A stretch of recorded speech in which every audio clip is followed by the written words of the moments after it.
This happened in 2017. I was on a road trip with my friends Jake, Lewis and his girlfriend Brooklyn.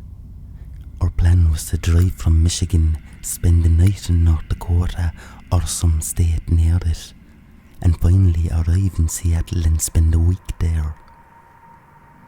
We've been on the road for about 10 hours and decided to find a hotel.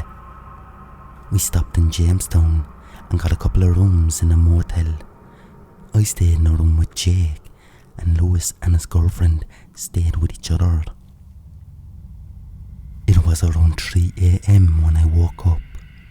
Jake was still asleep. The room was a little creepy, so waking up at 3 a.m. scared me a bit. Minutes after waking up, I heard a knock at the door. My heart began to race. Why would someone be knocking at the door at this hour?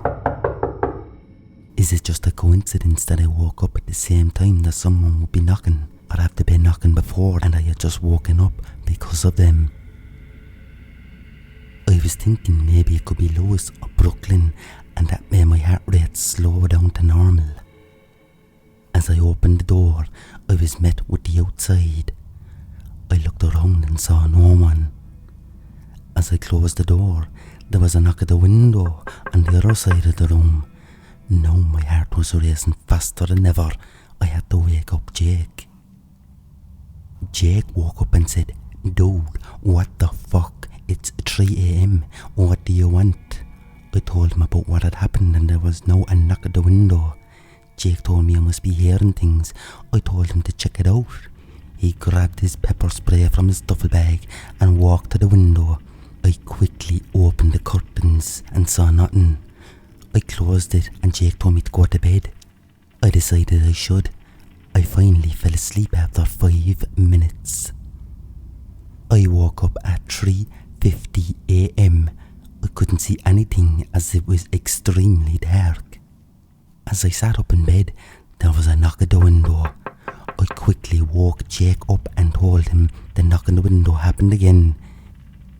He got out of bed and I told him wait for a knock at the door. He grabbed his pepper spray and stood at the door. After about 2 minutes of waiting, there was a knock at the door. Jake threw open the door and there stood a tall man, probably in his 50s. His hair was a mess, his eyes were blood red and he reeked of shite. He charged Jake and Jake punched him. The man fell to the ground and struggled to get up. Jake sprayed him with his pepper spray. The man screamed. People walked outside to see a man rolling around on the ground, screaming and crying. Jake quickly explained the situation to the other people and they kept the man on the ground, waiting for the police to arrive. It took the police 20 minutes, but they eventually arrived and arrested the man after I'd been watching the security tapes. He apparently had been wanted for murder in 2 different states that I can't remember. He kidnapped his victims, took them into the forest and murdered them. My friends and I decided we should still go on with the trip and we had a great time. I just don't know what would have happened if Jake hadn't been there.